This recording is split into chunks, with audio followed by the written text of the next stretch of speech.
చిరంజీవి గారు లేకపోతే అసలు ఈ అశ్విని దత్తు ఈ ఇండస్ట్రీకి వచ్చి ఏమి చేశాడంటే ఏమి చేయలేదనే అర్థం వస్తుంది. జగదేకవీరుడు, చూడాలనుంది, ఇంద్ర, ఇలా చెప్పుకుంటూ పోతే అన్నీ గొప్ప సినిమాలే. చిరంజీవి గారికి ఏమి ఇచ్చి రుణం తీసుకోవాలో నాకు అర్థం కాదు.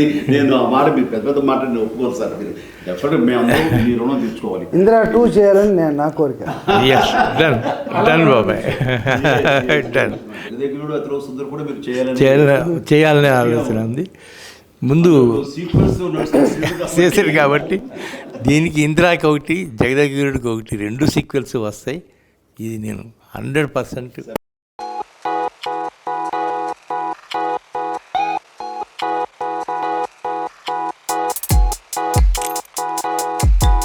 రాననుకున్నారా, రాలేననుకున్నారా, 22 ఏళ్ల తర్వాత వచ్చిన మళ్ళీ అదే ఊపు, అదే ఉత్సాహం, అదే అద్భుతం.